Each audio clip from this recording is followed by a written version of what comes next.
All right, good morning. So we're gonna continue on with our discussion of the social construction of race and gender, which is really part of our discussion of symbolic interactionism. I want to review a little bit, but also make sure I cover something that I don't think I really covered last time. So we're trying to understand how both gender and race can be seen as social constructions, meaning they're not simply biological facts about people, but they are identities and sets of identities, really, that humans have created through things like language and the law and the media and various other sources of what we can call culture. And so we tried to make this point about gender, that gender is something that changes constantly, and it's humans making those changes to things like what's considered masculine and feminine. Sex has remained the same, but gender changes. Race too is like that, in that there are racial, there are physical features people have, but what those mean and how we talk about them and how we categorize people based on them, those are more a matter of culture and language and other things we're going to talk about. So we talked about, what does it mean to say things are, what does it mean to say that people interact through symbols? And what does it mean to say that the reality that they live in then is socially constructed? We talked about linguistic construction, the idea that language itself constructs reality. This is where we talked about, for example, binary oppositions, this idea that language as a system needs words to be opposite of each other. It needs words to give each other meaning by being opposites. But reality isn't that clean cut. And as we tried to show, terms like black and white don't really just describe reality, because people aren't really black and white. But it sets up a reality where black and white are opposites of each other and people are opposites in every way. And so in our culture in America, black and white have typically been seen as opposite things. And the people who are called black and white as opposite in a lot of ways. But as we're trying to make the point scientifically, people are much more similar than different, and they're certainly not opposite. I mean, the same is true with gender. We tend to think of males and females as opposites, as binary opposites. But they're not. I mean, again, genetically speaking, male and female humans share most genes in common. And if you can compare our species to others, for example, some species are sexually dimorphic. I don't know if we need to go into this, but dimorphia means, different forms for, I don't even know if I'm writing it right. Dimorphia is two different forms for the male and female. In human life, in humans, the male and female aren't really that different. We have some things that are different, like our sexual organs and how much body hair we have. But compare that to other animals. There's some animal species where the male is like super big and strong and the females are small. There are some species where the females are super big and strong and the males are tiny. And there's huge differences between the males and the females. There's other species where the differences between males and females are very slight. With cats, for example, does it make a huge difference in your life whether your cat's a male or female? I mean, aren't they just a cat? Don't they just do what cats do? And in a similar way, humans actually, compared to most species on planet Earth, humans are pretty similar. Like our cats don't really care whether we're male or female, just like we don't care whether they are, because we're so similar. We walk on two legs. I mean, in fact, males and females are pretty much the same in size. We think of males as being much bigger, but if you take all the males on Earth and all the females on Earth, yes, the average size of the male is a little bigger than the average size of the female, but the smallest creature, the smallest human on Earth is a male. Men tend to be smaller than women too. And the largest human on Earth is a male. So at the extremes of our species, there are males being the tallest and the shortest. Women tend to be all in the middle. They tend to be between the height of 5 feet and 6 feet, and they tend to be within a certain range of size, and males too. And so if you take the most common type of humans, they're pretty similar in terms of they're between 5 and 6 feet tall. They weigh between like 100 200 pounds, something like that. And so it's not that there's not that much difference really. But anyway, but we've constructed a lot of difference when we talk about masculinity and femininity. Often those are opposites. Like we say, well, if females wear dresses, then men wear pants. Or if men do hard work out in public, that's been a big distinction, for example, is public versus private. Men have always been called the public ones. They hold public office, they can hold property and things like that. Traditionally speaking, women were on the private side. You stay home, you take care of children, you're in the home, you're not public. And so that's one of these binary oppositions that have constructed the supposed differences between males and females.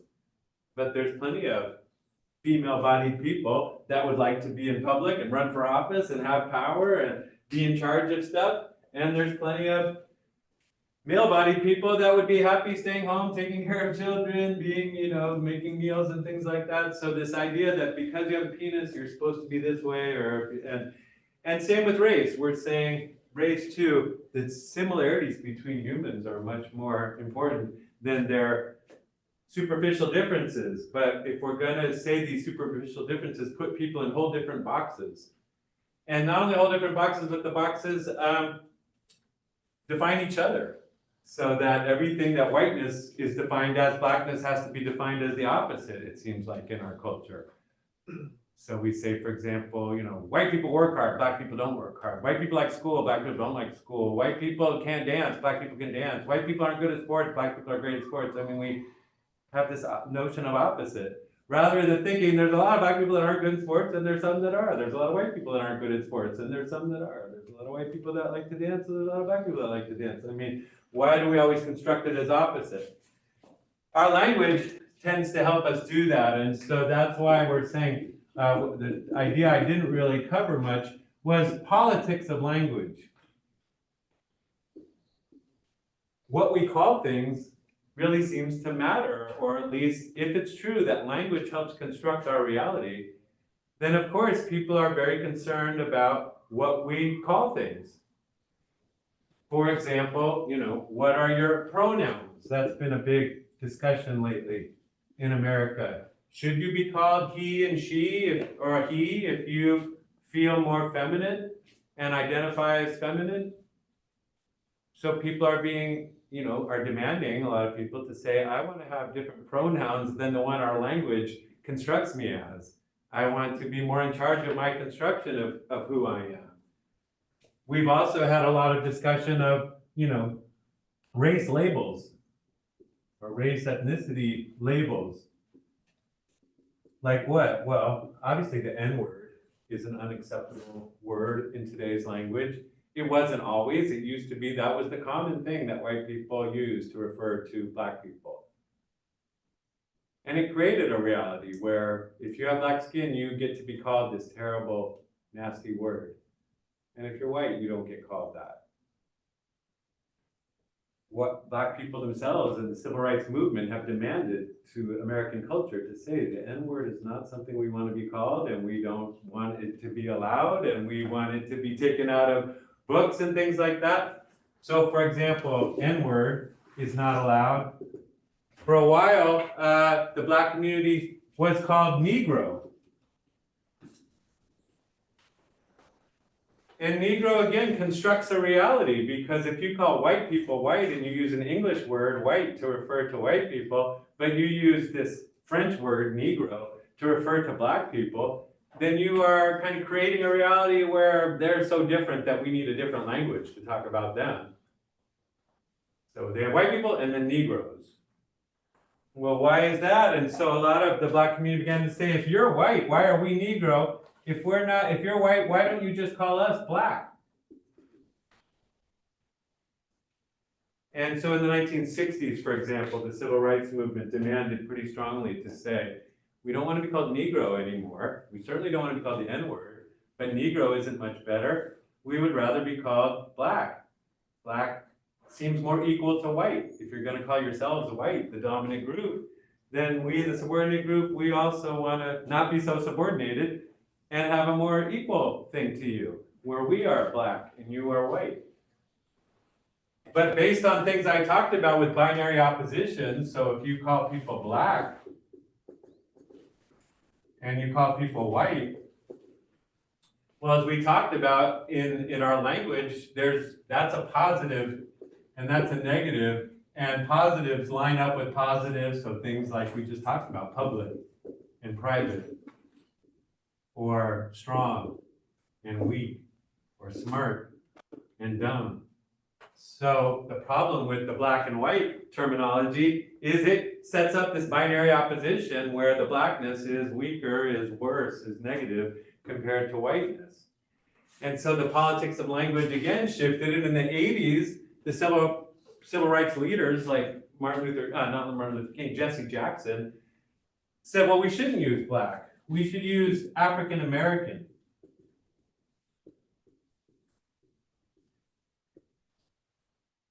And if we used African American, that would create a different reality, because then what would white people be? Then white people should be European American. And Asian people should be Asian American. In other words, instead of a binary thing of black and white, when we talk about race, we would be using more the continent you came from. Africa, your continent your genes came from. So there are people with genes from Africa, there are people with genes from Europe, there are people with genes from South America. And so instead of saying things maybe like Latino, we might say South American, or instead of saying, Chinese or Japanese, Chinese American, Asian American. Instead of saying black, say African American. But what were the politics around that? So when I'm saying politics of language, you're saying people debating and arguing over what reality we're going to have. And so what words are going to be allowed. A lot of people began to call this political correctness and say, well, why are you telling me how to speak? I just want to speak how I want to speak. And why do you have to tell me how to speak? And so political correctness has been a big argument in America over the politics of language, over things like, can you say he or she, or can you say the N-word? Can you say girl when you talk to a woman? Or I went to a college that was very interested in these questions. In fact, a movie was made by people that went to college with me called PCU, because they said our college was so politically correct, and everybody was arguing all the time over what word should we use to talk about each other. And at that school, for example, there was something called Womanist House. It was a place where feminists lived together. They chose to live there, but they didn't spell woman W-O-M-A-N. They spelled woman W-O-M-Y-N, because they were trying to challenge this binary opposition and say, if you say man and woman, then you're making woman some lesser version of man. But we don't want to be constructed that way, so we want to use this Y to change the words. So we're women and you're men, and we're two different things, but not one is better than the other. That didn't really catch on. I don't know too many people that use that spelling of womanist, of women. But again, this debate over why does it matter what I say? Why can't I just call you what I want to call you? And people who believe in the politics of language say, because you're creating a reality. If you call me the N-word, you're already showing hatred towards me and belittling me. If you call me something else. There's been a lot of politics of language in the Latino community. So for example, we used to say Hispanic. And Hispanic is an interesting word, but it seems to define people by the language they speak. It comes from Spanish, and the idea was that the countries, the peoples that Spain had colonized are all part of the Hispanic world. So Mexico and most countries in South America. But that doesn't quite fit, because there are other countries like Brazil that we kind of group with that, but Brazil speaks Portuguese because they were conquered by Portugal, not Spain. I mean, there's complications with calling it Hispanic. So people started saying, well, we should say Latino. And that has issues for the question of gender. We're trying to understand how race and gender intersect with each other. And in the Spanish language, they intersect in an interesting way in that the language itself has gender. So that the word Latino is a masculine word, and Latina is what you're supposed to say for somebody who's a female person of that ethnic group. And some people started to say, well, if I don't identify as female, but you're calling me Latina, but I don't want to be called Latina, I don't want to be called Latino either necessarily, because I'm gender fluid. Again, English has an easier time being gender fluid maybe, but Spanish kind of locks you in with the word. You're Latina, so sorry, however you identify, that's what we call you. And so people started saying, well, what could we have a new word? Could we say Latinx? Maybe. And then we don't have to decide, are you Latina, Latino? You're just Latinx. I don't know how much that word has taken off. I don't know if anybody in here embraces calling yourself Latinx or not, or what you call yourself. It also raises a question, what's the difference between race and ethnicity? And I don't spend a lot of time talking about that. Maybe I should, our textbook does, but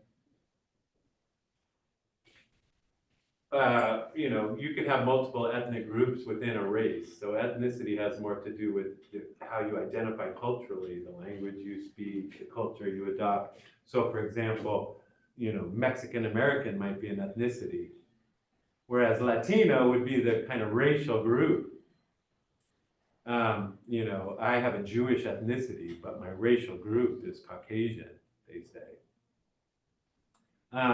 And so the racial group is different than the ethnic group, but we're challenging the whole notion of racial groups. So I kind of personally think people should go back to identifying by ethnicity. There's a lot of interesting cultural groups around the world, and what defines them isn't something simple like their skin color. It's things like the language and the beliefs and the stories that define that group. And so that's a more three-dimensional way of defining people by their ethnicity rather than by this bland thing called race. Again, if you call, so whiteness, what does that mean? Who counts as white?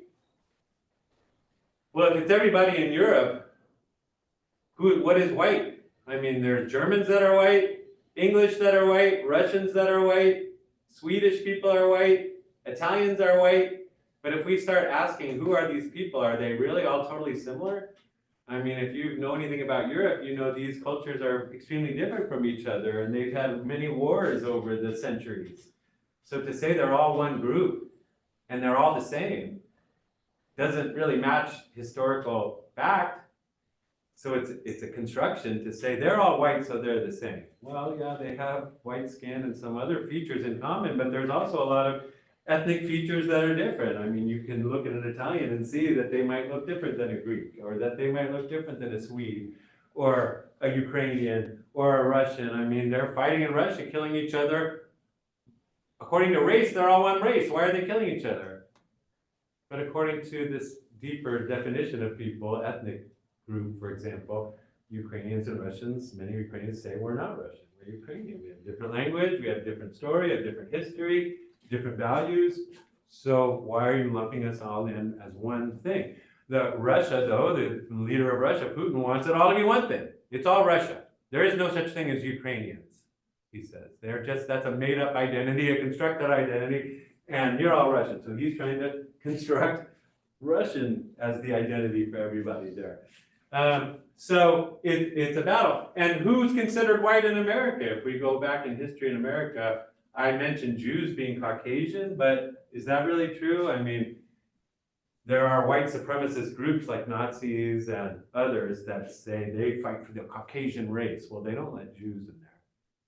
Even if you're a non-practicing Jew like myself, it's an ethnic group. We have certain features that identify, and I can sometimes see somebody and go, hey, they look Jewish. And people say to me, you look Jewish. So there's a racial thing there, an ethnic thing, features, but what do they mean? Am I in the white group or am I not in the white group? Originally, when Jews came to America, they weren't considered white.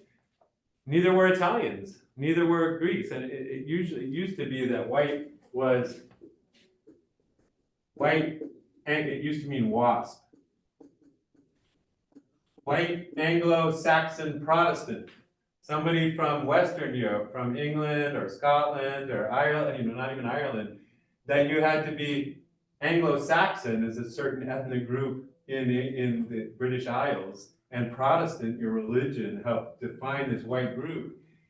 And, like the pilgrims that came over that we've already talked about a little bit, they were some of the original settler colonialists of America.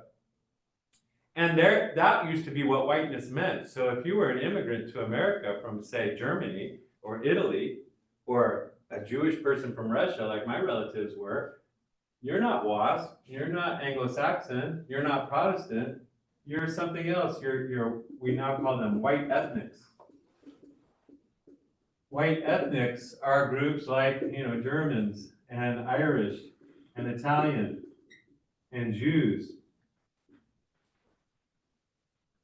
So in America, even whiteness is not a singular thing, but what I'm trying to get at is that whiteness, it's like a club, is how I see it. And at first, this club only let in people that were white Anglo-Saxon Protestant. And literally, that group did have clubs, country clubs and things, that if you were Black or had any of these other ethnic groups in your background, they didn't let you in the club. And literally in America, the ruling class, the ruling people that ran most of our institutions and our schools and our businesses and our government were people from this ethnic group and religious group, white Anglo-Saxon Protestants. And so people coming to this culture, they needed more workers in America. Capitalism was booming at the end of the 19th century. That was when a lot of immigrants started coming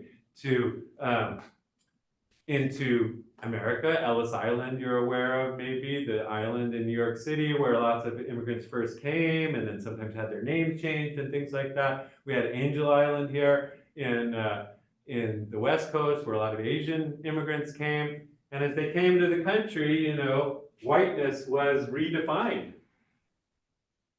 Germans and Irish and Italians were let into the club, and we now think of them as just white people, and we just call them white people. But originally when they came, this group was like, you're not part of our group. You can't join our literal clubs, and you're here to be workers. You're here to be working people in the factories, in the mines, not to be ruling people that get to be in our clubs and get to be, in government and things like that, in school, in higher education and things like that, in our neighborhoods.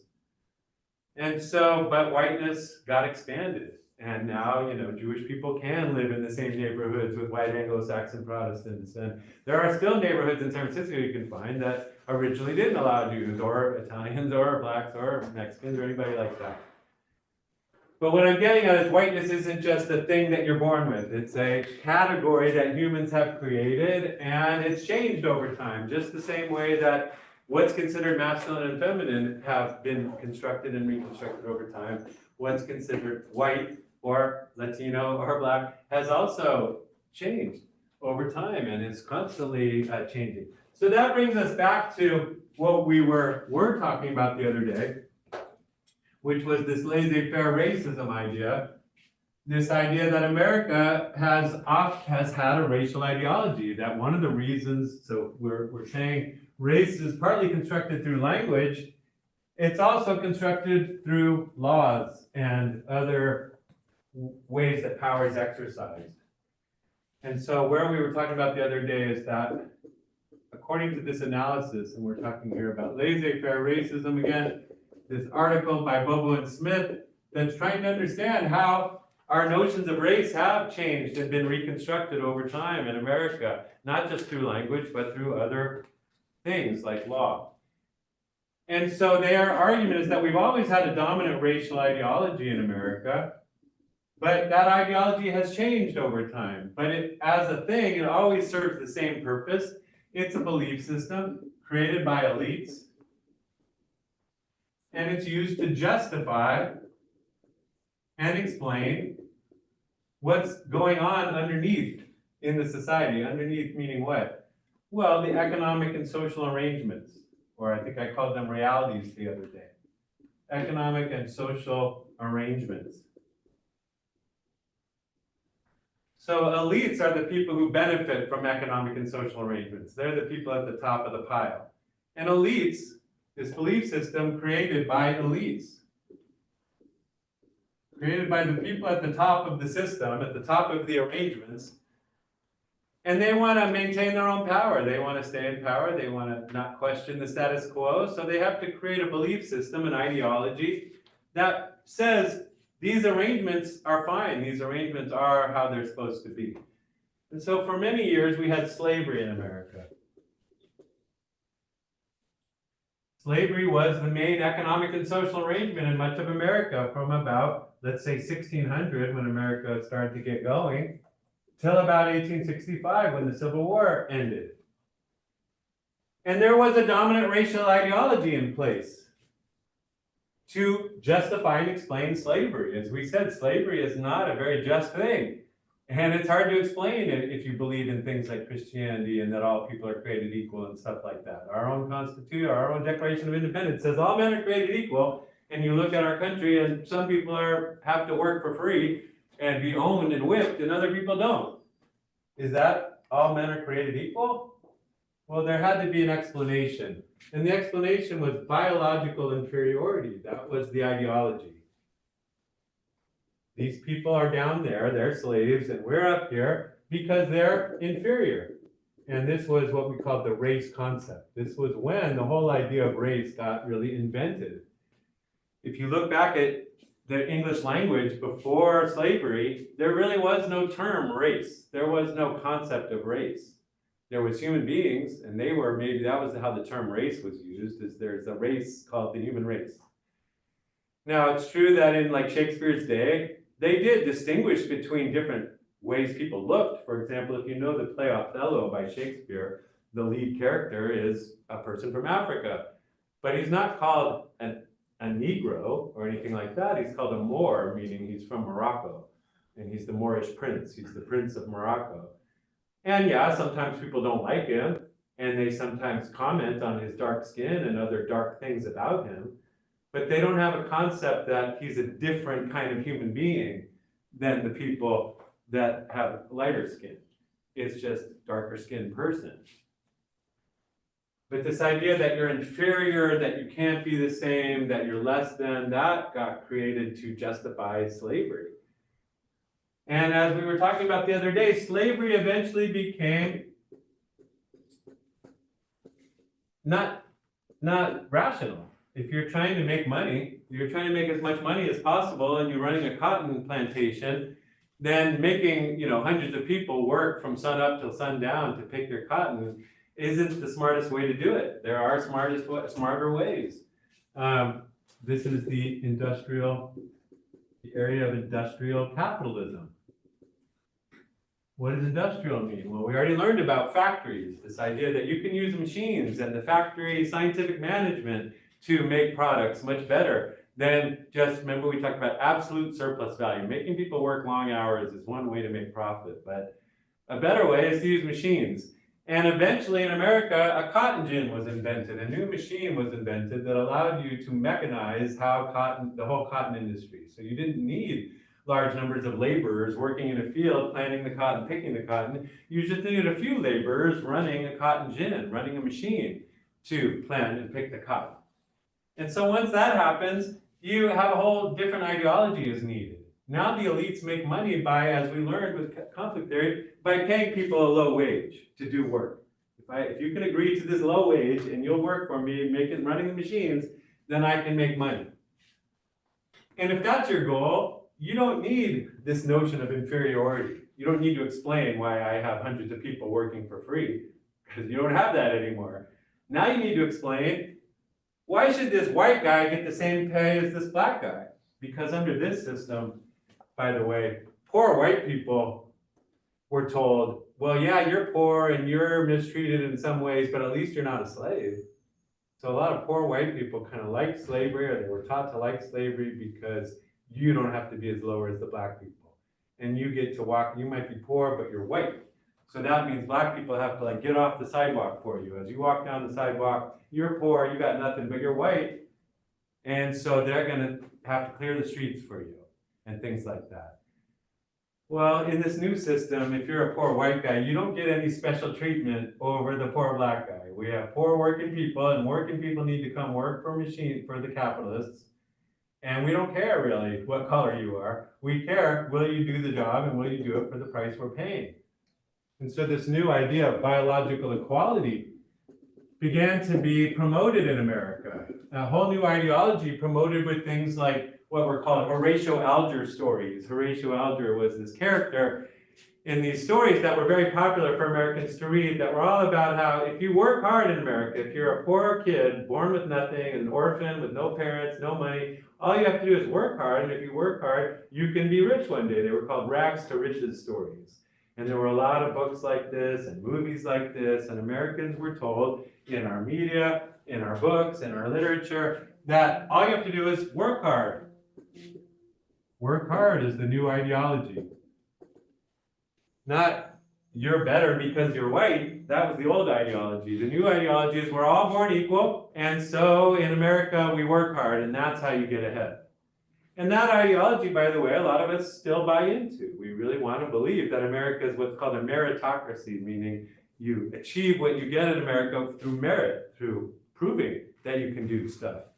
Not just because you're born white or just because you're born with some automatic privilege. And a lot of Americans do believe this if you ask them. Should it be the case that you should be able to get where you want to get in America through hard work rather than just through the privilege of being born with a certain skin color? And most Americans say they do agree with that. But now we seem to be shifting, according to Bobo and Smith in this article, that the elites in our country now make money a different way. They don't make money by employing people in factories in America. They make their money by employing people from other countries in factories that we've moved to other places. So the new era that we've already learned about in this class, which started around 1985 and is going till now, is the era of globalization. Global capitalism, or late capitalism, or whatever you want to call it. But the rich in America, who've gotten much richer than the working people, we've already talked about that growing inequality in America. The rich are much richer now than they used to be, and they're richer than the poor people because they're able to invest all over the world and pay much poorer people much lower wages to work in the factories. And these elites, again, need to justify and explain why they've sent our jobs to other countries, why it was okay to close down all the factories in places like Milwaukee. We saw the Newmans and the Stanleys were two families that were working hard, that were trying to live the way America told them to live. Be good, hardworking people. Don't take government handouts.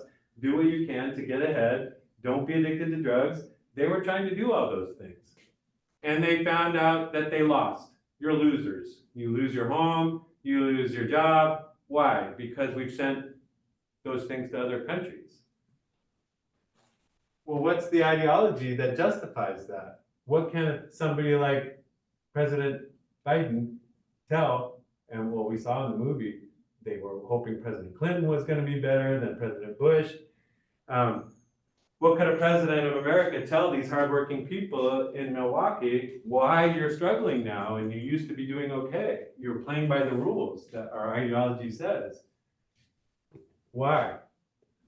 Well, the new ideology, the new dominant ideology, is one that doesn't blame people's genes, but blames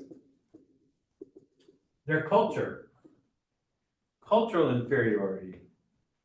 Where do we see poor people being blamed for their own poverty? So what I'm talking about here is poor people are poor.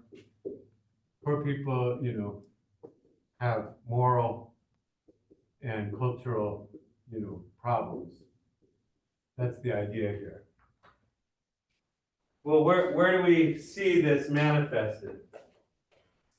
And this, by the way, is what Bobo and Smith mean by laissez faire racism. This ideology that says poor people themselves are responsible for their poverty because they themselves have failures, moral failures, is what they mean by laissez faire racism. It's on this ideology that government has justified and explained things like what? Well, the cutting of our social safety net. So we talked earlier in this class too about how one of the big changes to capitalism in this late period, in this global period, is the social safety net was radically shrunk. So in that timeline we had before in this class, we looked at 1945 to 2024, and in the middle we had 1985, and we said this is when globalization started to happen. Globalization begins in 1985, and we said it started with things like Maquiladora region with free, free trade zones, and then free trade agreements. And so globalization was really starting to take off in the 80s and 90s and early 2000s. And what else happened in America? Well, in 1995, welfare reform happened. This was one of the biggest shrinkages of the social safety net. We used to have welfare in America, where if you were a poor person, especially a poor single woman with kids, you could get income from the government to help feed your kids and pay your rent. And in the 1990s, the government under Clinton, really, a Democrat, said, no, you don't get welfare anymore. We're ending welfare as we know it. They said, we're ending welfare. And they said, we're going to, some people call it workfare. The new idea was you can't just be poor and get income, you have to go to work. You have to get some kind of job, or you have to be going to school. You have to be showing that you're trying to take what? You're trying to take what's called personal responsibility. It was actually called the Personal Responsibility Act, the law that changed welfare. This is what I mean by constructing reality. So a lot of poor women were being constructed now as you're not responsible for yourselves. You're being irresponsible because you're getting government help to raise your children. And that's one way to look at it, but another way to look at it is, small children need a mother staying home with them or need somebody staying home with them. And if you're a single person, you're the only one that can stay home with them. So going and getting a job and leaving your kids with somebody else or home alone, that would be irresponsible. And by the way, the jobs that poor single women can get in America, what do they pay? The minimum wage is actually below welfare. So even if you were to go work full time, you'd be making less than you would be getting, on welfare. And so to tell women, we're cutting welfare so you can take responsibility for yourself. Well, what that ignores is that there weren't good jobs to go get that these women could go work that would pay much more than welfare. And so that your family would be much better off with those kinds of jobs. I mean, it's one thing to tell people take responsibility of yourself, but if the jobs don't even pay enough for you to take responsibility, to feed your kids. Walmart, for example, is a company that for many years told people, hey, if you want health benefits and things like that, you should go on welfare.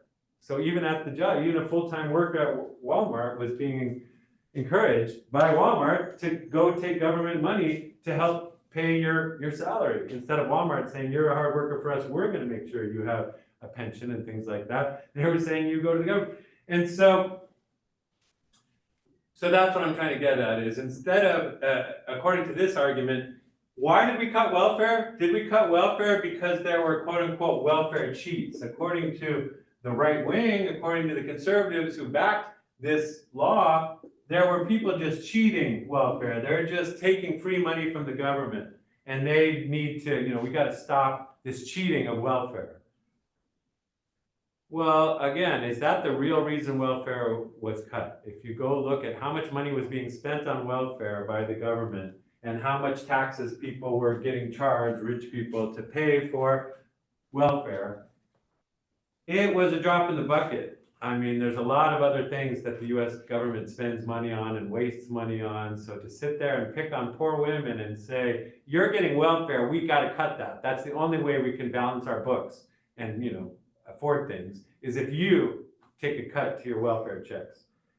Well, that ideology, by the way, is especially strong here in Yuba County, and it always is ironic to me because if you look at who gets government money in Yuba County, who gets free money from the government to not do anything?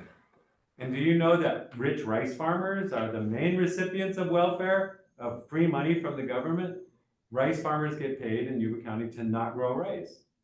It's a complicated story, but the federal government wants to make sure the price of rice stays high so that everybody selling rice makes money.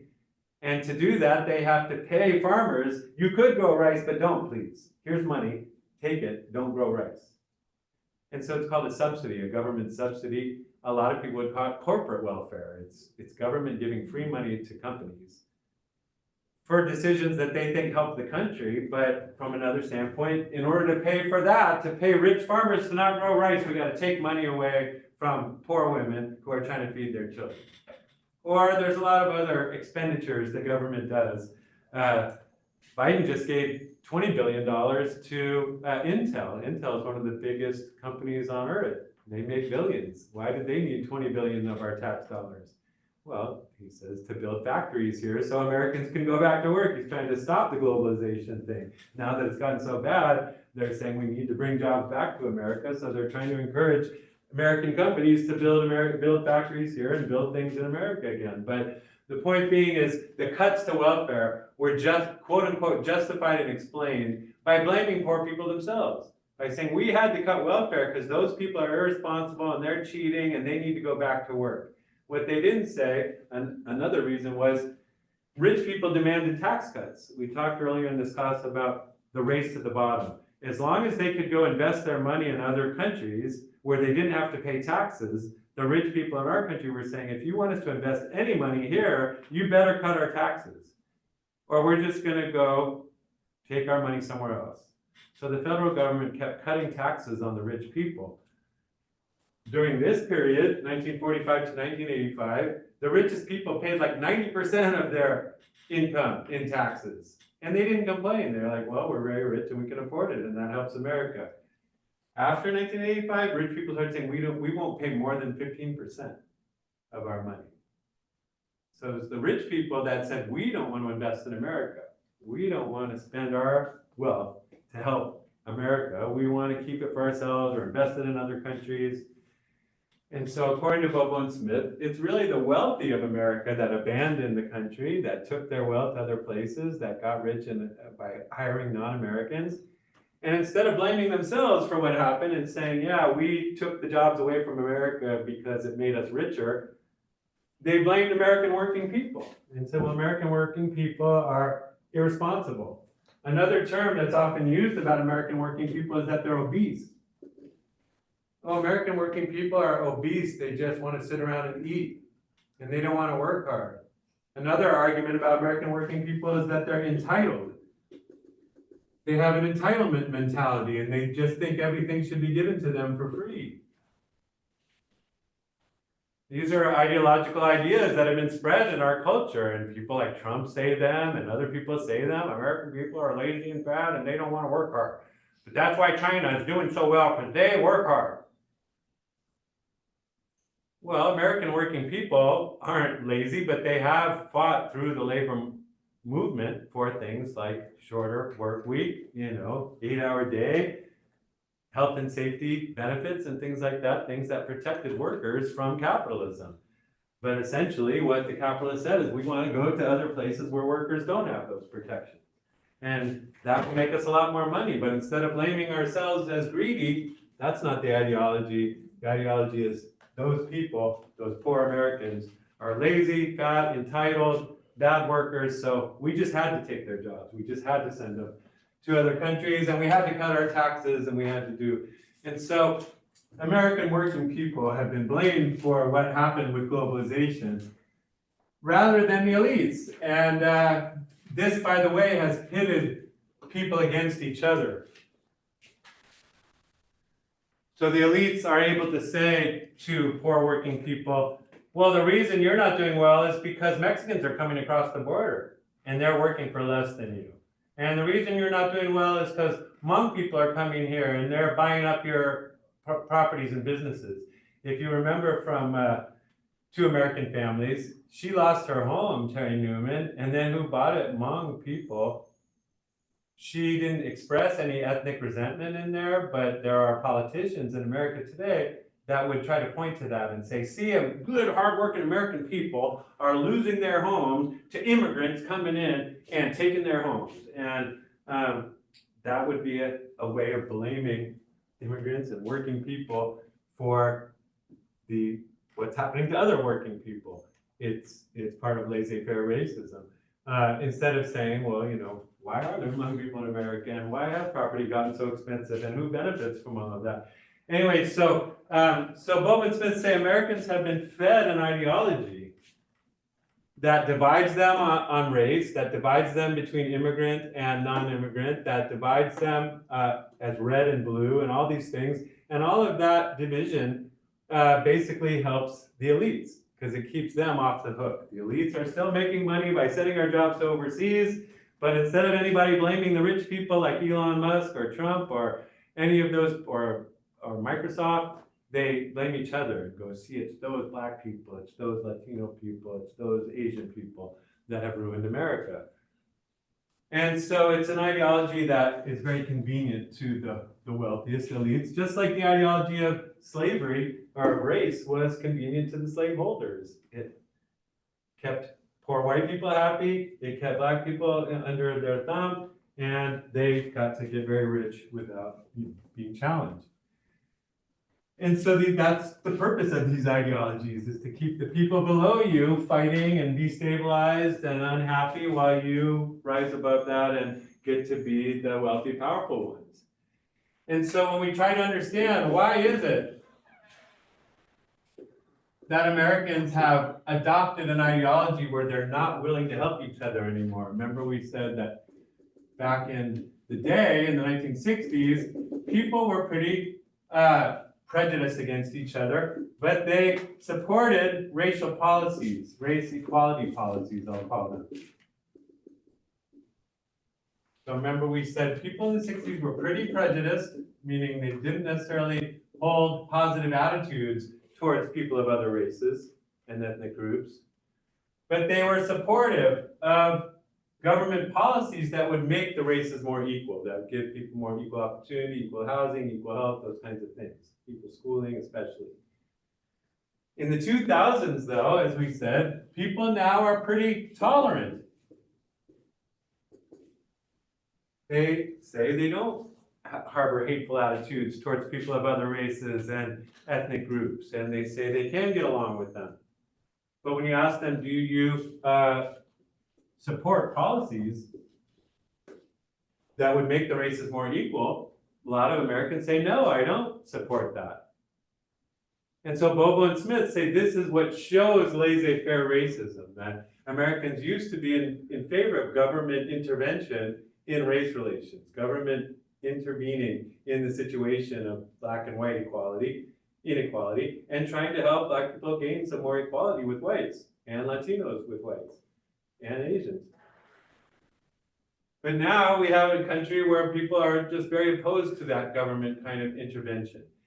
And Bobo says it's because they've been told by the media, by politicians, by powerful people to believe this ideology that says if people are poor, it's because they themselves caused it to themselves, they're lazy, they're entitled, they're drug addicted. So no, they don't deserve government help, they don't deserve support, they don't deserve policies that would make them equal to white people. So, but how do we explain this? Why are people open to this ideology? It's one thing to spread an ideology, whether people buy into it or not is another question. And if you're a sociologist trying to understand how ideologies take hold, I mean, people are always trying to get you to believe their ideology, but why does one ideology become well established? And they say, well, it has to do with group position.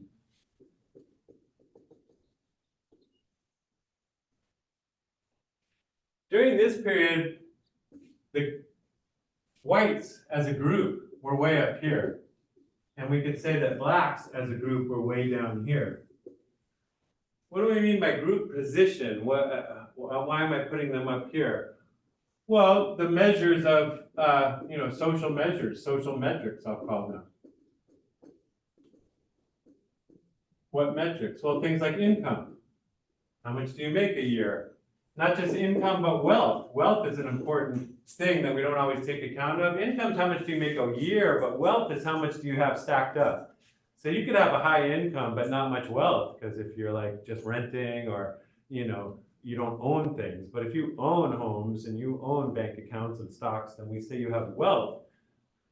So it's two different metrics. You can look at people's income, you can look at how much they have stacked up in the bank and stocks and things like that. Longevity, how long do you live, your lifespan, your years of education. A variety of measures we can use to measure how well is this group doing as a group. Now, individuals within it, some might be doing much better than others, but overall, as a group, we can ask, how is that group overall doing? And on all these measures, in the 60s, black people were much lower than whites as a group. Their health outcomes were lower, income lower, wealth lower, education levels lower. And in that sort of situation where white people are so far above black people, it might not be that surprising that when they're asked on polls, do you support government policies to help those poor people down there? Would you? People were pretty supportive. Well, where are the groups now? Do you think white people as a group are higher or lower in the 2000s than they were in the 1960s as a group? Think whites have gone up? The white families you know, are they richer than they used to be, than their grandparents were and their great-grandparents, or are they poorer, do you think? Or where are white people as a group today, do you think? Richer. Huh? Richer. Richer, some are and some aren't. But if you think of the Newmans and the Stanleys, are the Newmans better off? Well, in our cut of the video, we didn't get to see the Newman's parents, but in the old version of the video they used to show, you got to meet his parents, and they were already retired. They were in their 60s and already retired, and they were living in their country house because they already owned a house in Milwaukee, but they also owned a country house. And here was Tony Newman struggling to stay in his one house, struggling to keep his job, and his parents are already retired from the factory, living on a nice pension and all of that.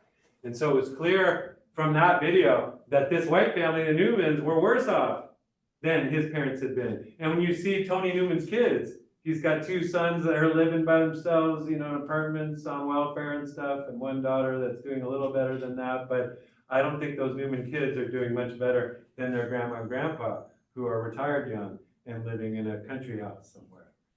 And if you look around Linda and, Marysville and the whole Yuba Sutter area, I think you could see a lot of neighborhoods where the white families that used to live there were probably doing better than the ethnic families, multi-ethnic families living there now. Like Linda was at one time a suburban area with people on their own homes. It was mostly white people, I'm sure. Over time, it's become more of a poor area with white families, yes, but also other groups.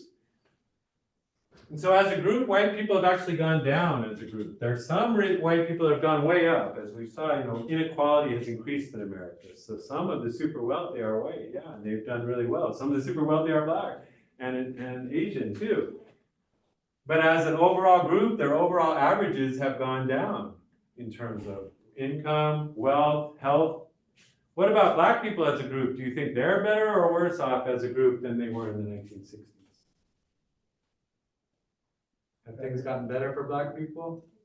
Yeah, in a lot of ways, things have gotten better for black people. They have much less discrimination, more jobs to get, more educational attainment, more wealth. But black people have also been harmed by globalization. Like if you think of the Stanley family in that movie, their kids were not necessarily doing better than them, and we didn't ever meet the Stanley's grandma and grandpa, but that's a different story. They were from the South and all of that. But you can say that black people, so compared to the 60s, whites as a group are down. So this is the whites, a little bit from where they were. Blacks are up a little bit from where they were. So you see that in the 2000s we're talking about here, the white group and the black groups are closer together. In a sense, they've all suffered from globalization, and they're all facing these effects of the loss of blue-collar middle-class jobs, jobs that people can get, join the middle class without too much education. Nowadays, all of us, if we want to join the middle class, we've got to go to college, we've got to go to grad school, probably. But back in those days, you could get right out of high school and join the middle class, and it was easier for white people than for black people. Now both groups are having trouble getting into and staying in the middle class. But the point is that the groups are very close together. So if you ask people nowadays, how do you feel about black people? Are they very different from you and weird and all that? No, I know plenty of them. And no, I don't have a problem with them. Do you think the government should help them and not you? Well, a lot of people are like, well, no, they're not worse off than me. We're in the more of the same boat. And if you're helping them, why aren't you helping me? If you ask the Stanleys and the Newmans, should the government help the Stanleys because they're black and not help you because you're white? I'm pretty sure the Newmans would say, well, we need help too. We're struggling. And we're struggling as working people, not because of our race, but because of being working people in America. And so, but anyway, but that working class consciousness isn't what people have been taught. They've been taught to hate the people that are close by them in terms of the people living in your neighborhood that don't look like you, or the people trying to get jobs that don't look like you. So they've been fed an ideology that's more about hate and about blaming people for what's going on, rather than blaming the elites. So both these groups could be looking at the rich, wealthy here that are not in the picture, that have gone off to other countries, and they've left whites and blacks as groups that are worse off than they used to be in a lot of ways, fighting with each other. And that kind of fighting with each other, again, benefits the elites. As long as working class people are blaming each other for the state of America, then the elites who benefit, don't get blamed. And so things are changing in that globalization now finally is something people talk about. I don't agree with Donald Trump about much, but one thing sociologists could at least agree with is he's calling attention to an issue that we've been calling attention to for a long time, which is if you take working class people's jobs away and destroy their communities, there's not going to be a lot of there's going to be a lot of unhappy campers in America. A lot of people that, wonder what happened and what they did wrong to deserve this. And they're going to be open to some, charismatic guy that says, I'm going to get justice for you. I'm going to go get back at the people that did this to you. So he's blaming elites too, and he's somehow saying he's not an elite, but he likes to blame those elites. Those elites did this to you, and if you just follow me, I will get back for you what the elites took away. But the truth is, from a sociological standpoint, the Republicans and the Democrats were both part of the elite group that made these decisions, like passing NAFTA or other laws that changed our economy and sent things to other places. But that's a very polarized situation, as we're talking about. It's polarized between white and black and all the other polarized things in America, all the other binaries. Like east and west and top and bottom and male and female and black and white. Anyway, it's very polarized. And in general, the race situation in America has been polarized between black and white because, as we said, it started out with slavery and trying to define certain people as less than, therefore subject to a whole different set of rights and rules than these other people. So it was very binary. It was black, white, master, slave, free, non-free. Everything was polarized between the races.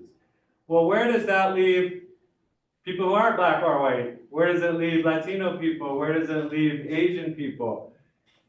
And so the next article that I want to talk about is called Racialization of Asian Americans.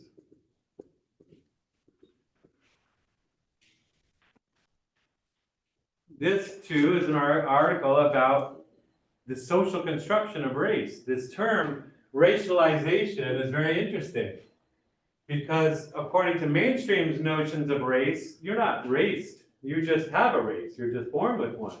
God gave you a race. But in this formulation, in this sociological way of thinking, race is something that happens to people. You get racialized. It's not something that you're just born with. And this, by the way, is by the work of Ancheta. Gloria Ancheta is who I'm drawing on here.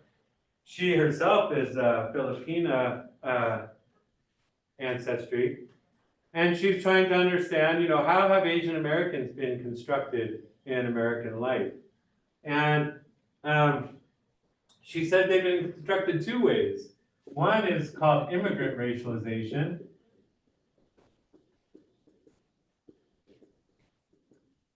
And the other is foreigner racialization.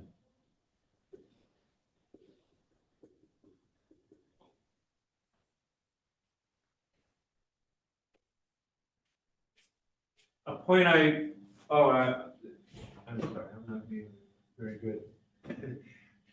I didn't finish a point I wanted to make about Bobo and Smith, but it's a good segue into Ancheta. So a good question to ask is, are Americans becoming more racist or less racist? Sociologists used to think that over time we would become less racist as a society. And that was because we used to think that racism was basically ignorance. That people are racist or prejudiced, really is the term we should use. People are prejudiced, prejudice equals ignorance. Sociologists used to feel that, yeah, there are certain people that aren't very well educated, that don't have much knowledge or awareness of the world, and those people are more likely to be hateful towards outgroups, hateful towards people that don't look like them, that don't think like them. And so there was this idea that if you were to take 1700 and 2000 in America, that if we, as education levels went up, more and more people went to college, more and more people graduated high school, graduated college. As education went up, the idea was that racism or prejudice would go down over time. People are getting smarter, more aware of the world, more understanding of things, and therefore when they're asked things like, do you hate other people or want to live next to them, they say, no, it's fine, I can get along with people. That was the old theory in sociology, that racism was really a matter of ignorance, and if we just educate people better and more widely, we will, see this problem go away. Has racism gone away in America and prejudice? Are we all much more understanding of each other than we used to be? Maybe not. And Bobo and Smith help us see that maybe it isn't linear. This is trying to see it as a linear thing, that it started out at one level and it's going a different direction. But it's more accurate to see prejudice as going up and down.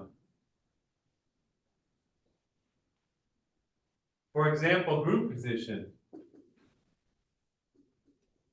If it's a matter of group position, as we just talked about with Bobo and Smith, then when white people are very high above non-white people, then maybe they're less prejudiced. Maybe they're willing to say, hey, we'll help you, we'll do nice things for you.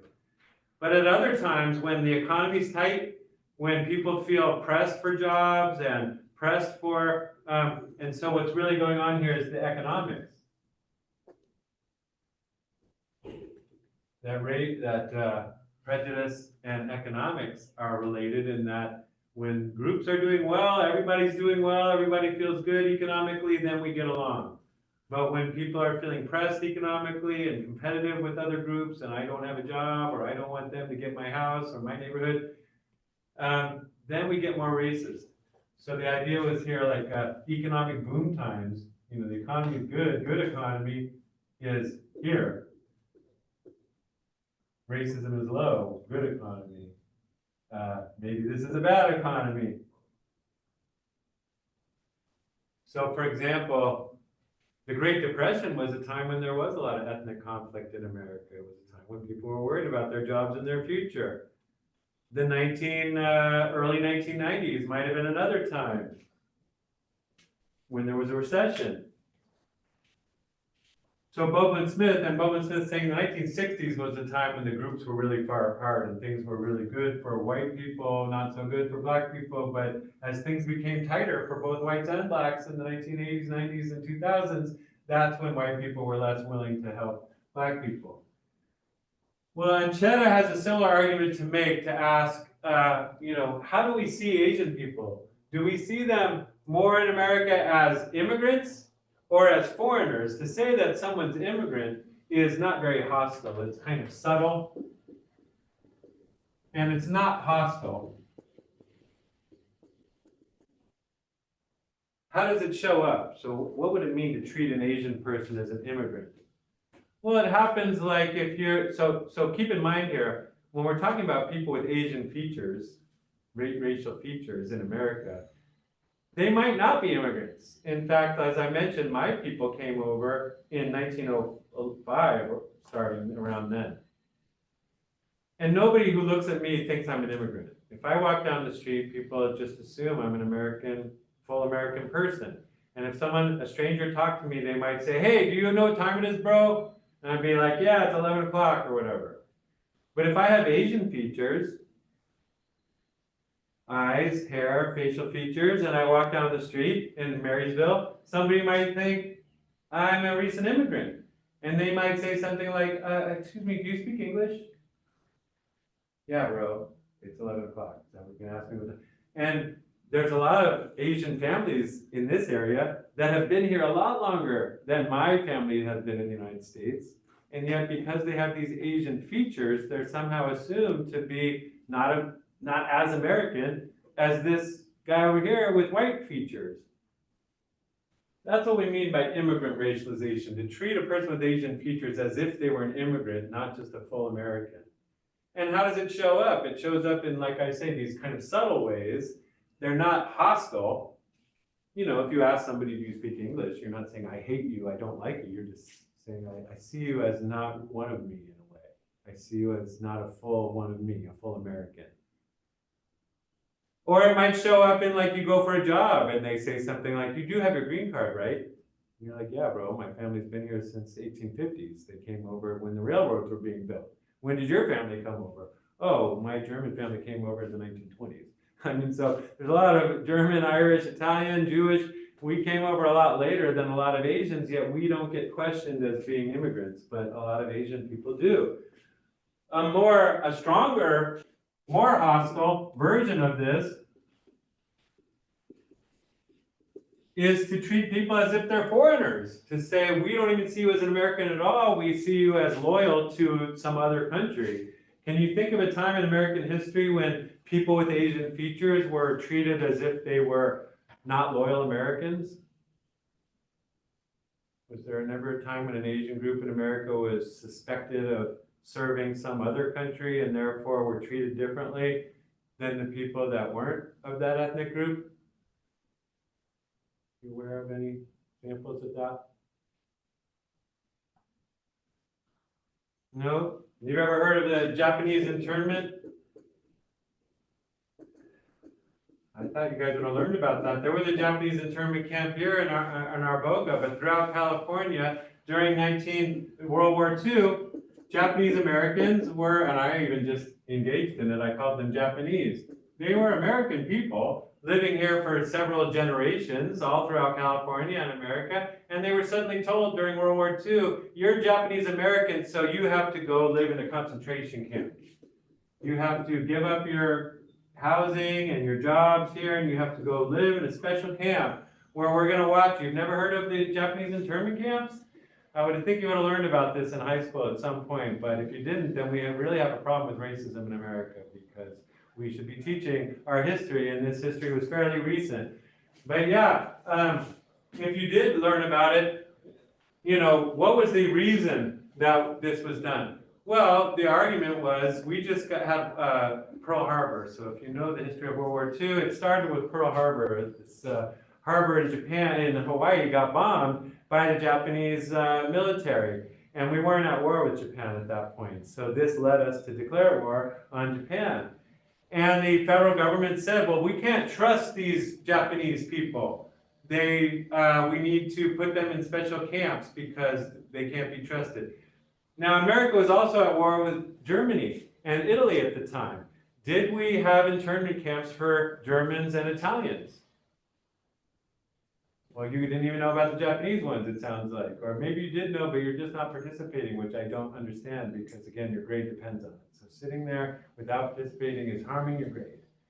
I don't want to have to threaten you, but I'm just trying to get you to do what students do. Students, when professors ask a question, they raise their hand and try to answer it. So if you know what internment camps are and you just sat there letting me twist in the wind, I don't know why I deserve that. But I guess I do. But anyway, Japanese didn't deserve to be locked up because they hadn't done anything. But were there German and Italian? In fact, there were. We forget about this. There were a few internment camps for Germans and Italians. But the difference between them actually tells the story I'm trying to tell. With the Japanese, we locked up the entire Japanese American population. Children, women, old people, everybody had to report and go be locked up. With the Germans and the Italians, only people that were suspected of aiding Germany and Italy because they were politically involved in things like the German-American Bund or the Italian-American Foundation, Sons of Italy. There were different political organizations that were explicitly serving Italy and Germany. And so America said, if you're in one of those organizations, we're going to ask you to, we're going to keep an eye on you now that we're at war with those countries. And so it was only men. It was only men that were politically active in organizations. They had done something to earn suspicion. But these people hadn't done anything. In fact, they were loyal Americans trying hard to do their jobs and all of that stuff. So that helps show that because of their race, because Italians and Germans were considered white. So we didn't decide that we are gonna suspect the whole population of crime or of disloyalty. We're only but this Japanese group, because they're a different race, somehow they're less trustworthy. So it was stronger. Locking people up is different than just saying, hey, do you speak English? And it was hostile. It was saying, we don't trust you. We don't think of you as American. We think of you as Japanese, and so we're not going to do that for you. There's been, and so Ancheta is saying too that we fluctuate as a country. That if we're talking about anti-Asian hostility in America, like hate, signs of hostility towards Asian Americans, that would be things like hate crimes or things like locking people up. What is the, there's different signs you could use of it, but the hostility again has gone up and down over time. So for example, in 1905, that was when the Anti-Opium Acts were passed and the Chinese Exclusion Act. So 1905 was a period of high hostility against Asian Americans, and the government said the Chinese Exclusion Act was saying you can't work here if you're Chinese, we're not going to allow you in the country, you need to go back to China. The Anti-Opium Act was a drug law that said if you smoke opium, we're going to deport you, we're going to arrest you and deport you. It happened to be a drug that was popular among Chinese immigrants, so it was just a way to target them and send them out of the country. And so what explains this fluctuation? It's times when America feels threatened.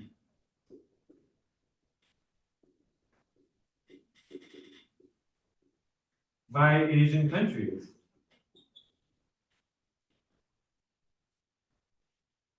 So when America was feeling economically in competition with China and some other Asian countries, in 1905, we started passing laws here that were kind of controlling the Chinese population.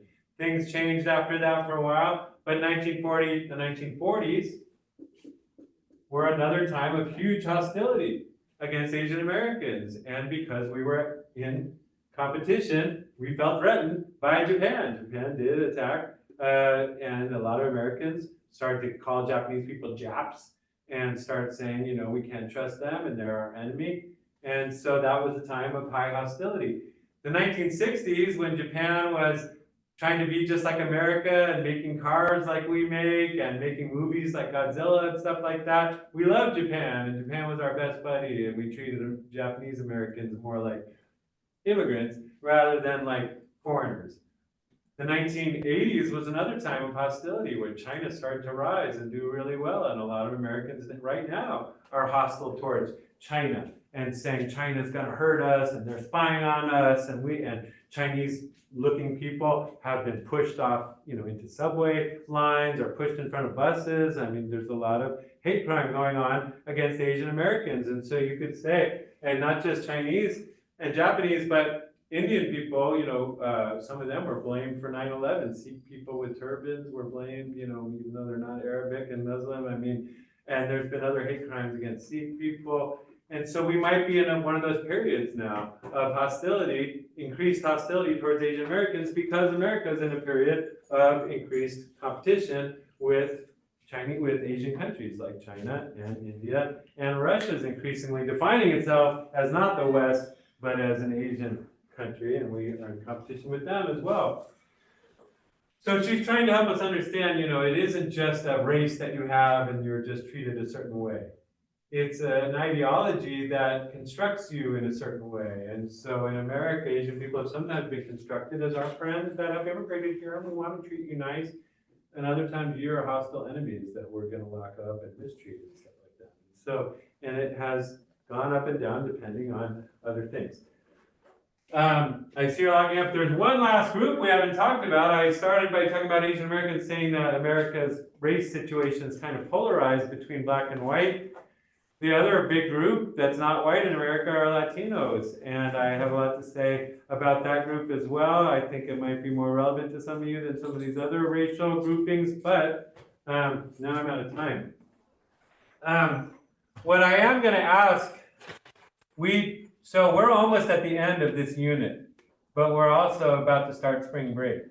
So the next thing that would happen after I finish talking about Latinos is we would have review, and then we'll have our test. So we have two things that our next test is on functionalism and symbolic interactionism. And if you recall, with functionalism, we studied crime and deviance and also religion, and with symbolic interactionism, we've been studying gender and race. And we have a video, just like last time, that we need to watch. It's called Tough Guys 2.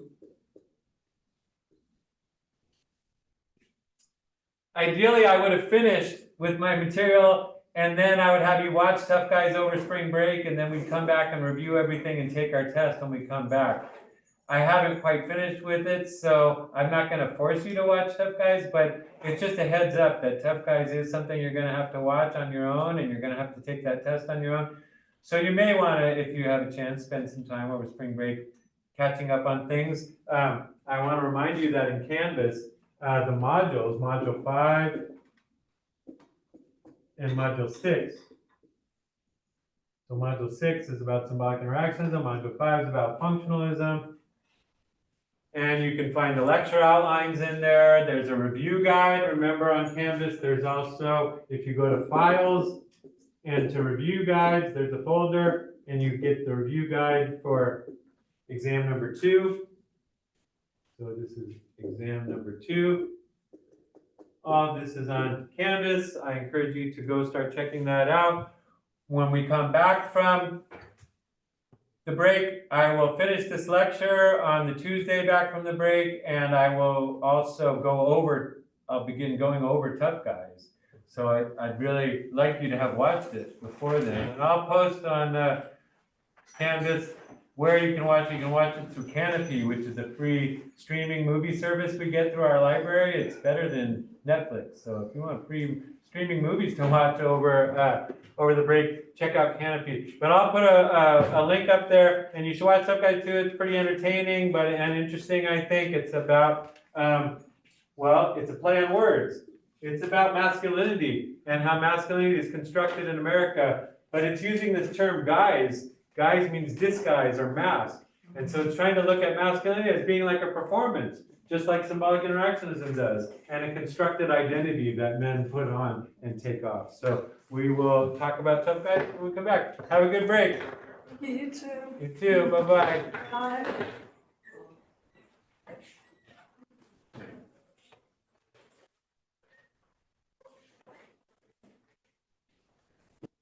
Have a good break. You too. Stay safe. See you later.